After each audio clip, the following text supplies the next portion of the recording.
What's up, guys? I'm sad today. I'm sad because I'm mourning the death of America.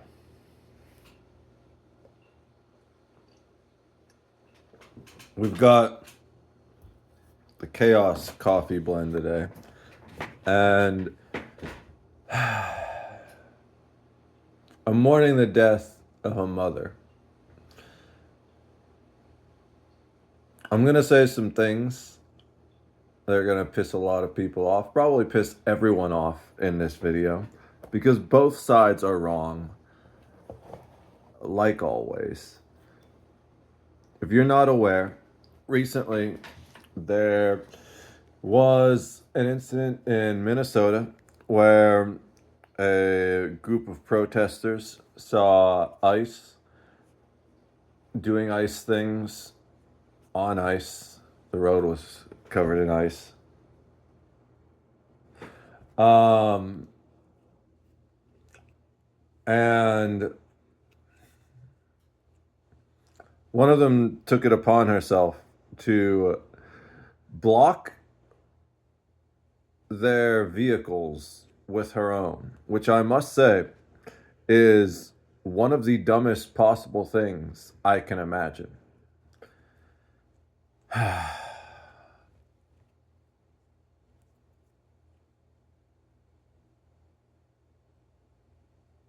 It's really sad, but unfortunately, she passed away because the law enforcement officers did their job. And the worst part about this whole thing is that most people are just blindly taking sides and intentionally misrepresenting the situation because of politics. That's really what it boils down to. The world in general is becoming increasingly more chaotic, and I believe that's a sign that we all need to be prepared for what's coming. And what's coming is an epic war, if not the final battle between good and evil. And you're going to need to choose. You're going to need to make a choice between good and a choice between evil. And I'm telling you right now, if you choose either the Republicans or the Democrats, you're choosing evil.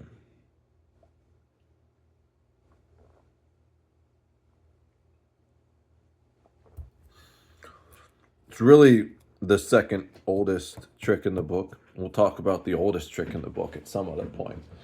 But it's divide and conquer, where they get you more angry at each other than angry at the people that are actually causing all the trouble in the first place. It's really sad that she passed away like that.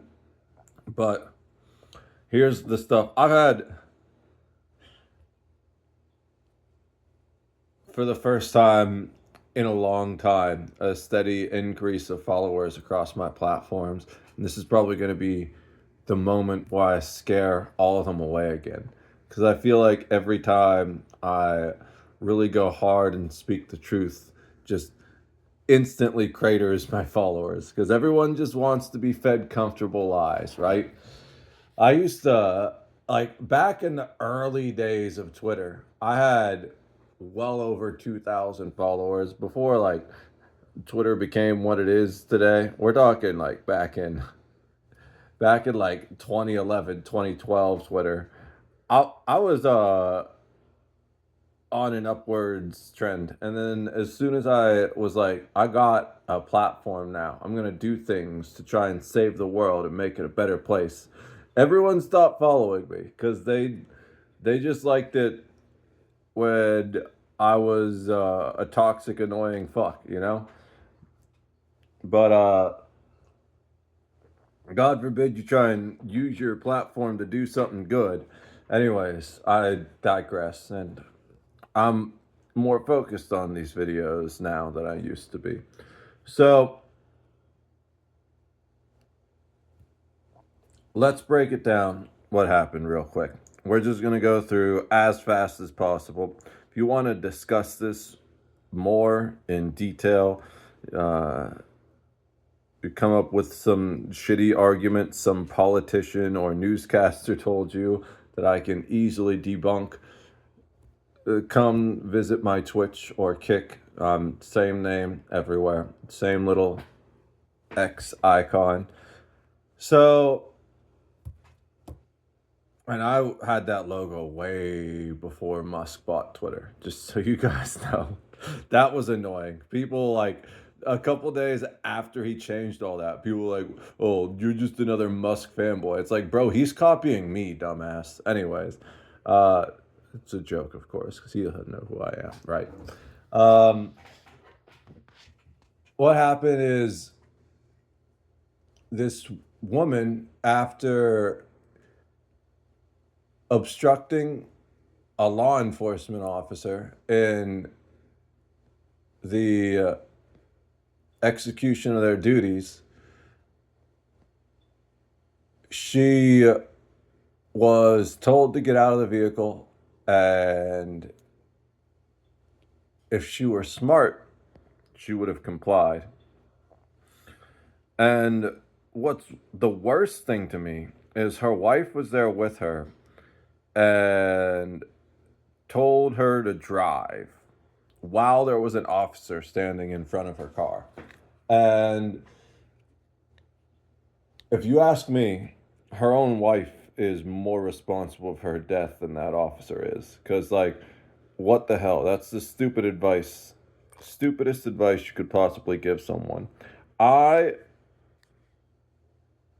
am definitely no police apologist by any means. I was a firefighter, after all, for nearly 15 years. And of course, there is no love lost between police and firefighters sometimes. But at the same time, I will say that every scene I ever responded to, I was there because a police officer made sure that scene was safe for me first, right? Especially after things like the Boston bombings and stuff like that.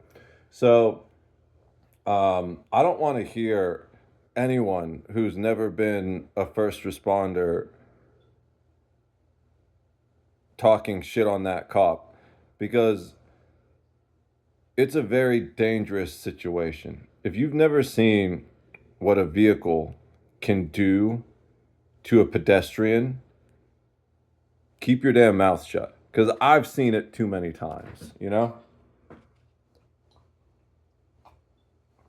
So, anyone that's saying that wasn't a justifiable use of deadly force is an idiot that's just lying to you, because whether it was her intent or not, she did use deadly force against that ICE agent.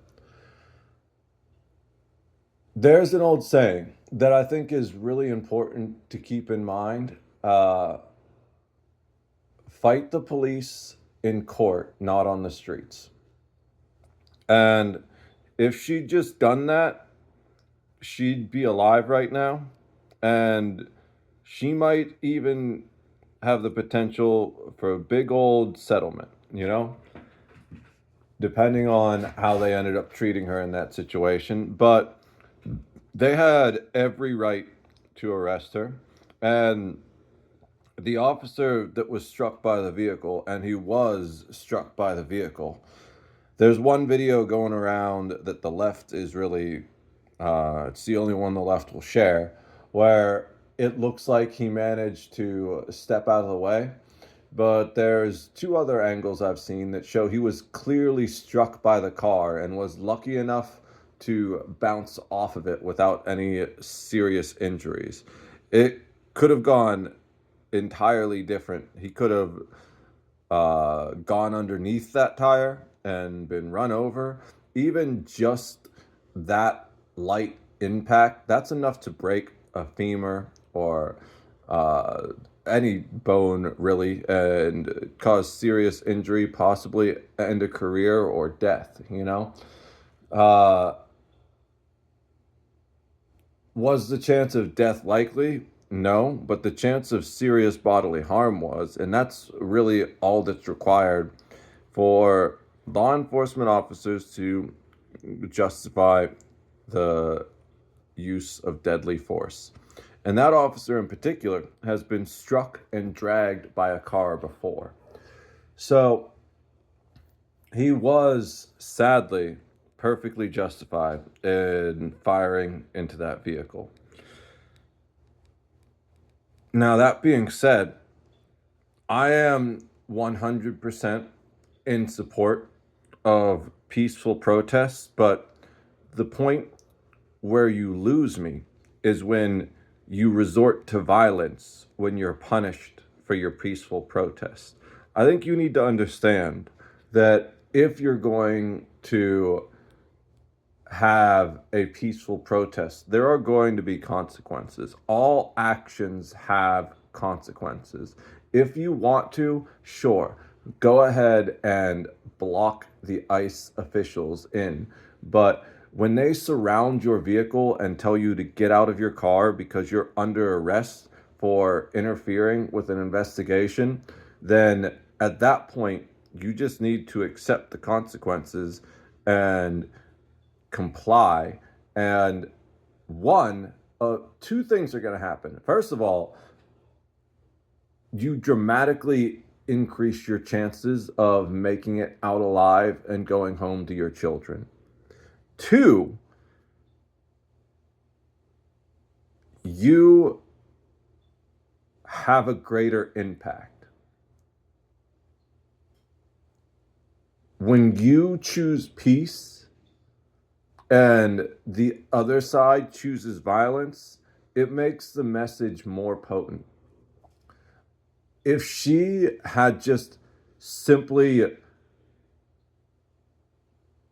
turned off the vehicle, gotten out of the car, and complied with officers as she was told to do, she would probably be interviewed on every single, especially left, news media right now.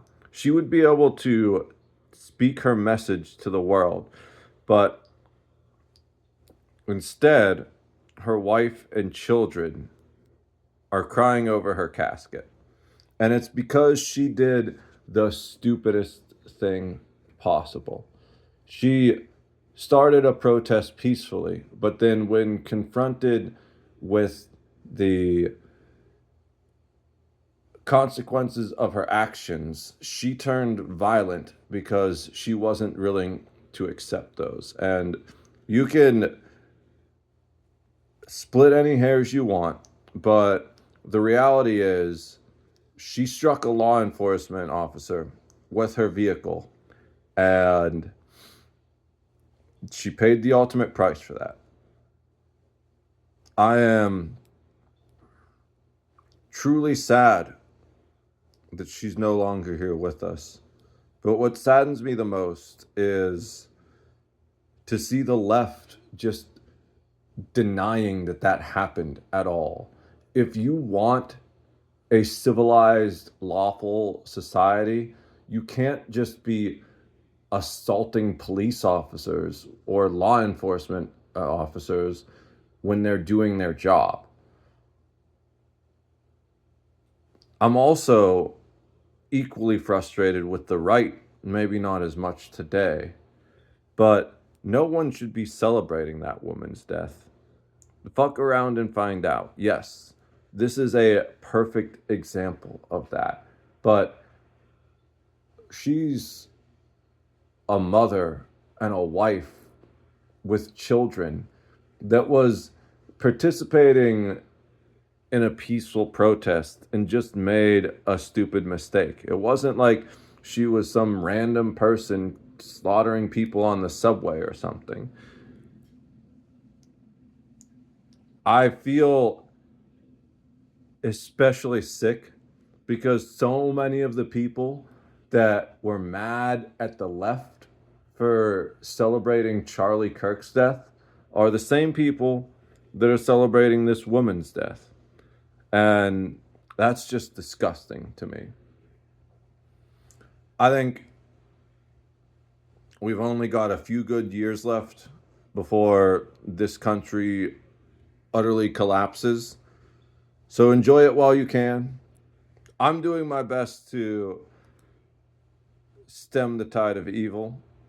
I'm fully dedicated to the light. And I realize I'm preaching to the choir. I have a small group of dedicated followers, and it's probably going to get smaller after this video. But I'm not going to give up until they silence me too. So I've got work to do. And all I want to say is delete Windows 11, de-Google yourself. I love all of you. And God bless America. Cheers.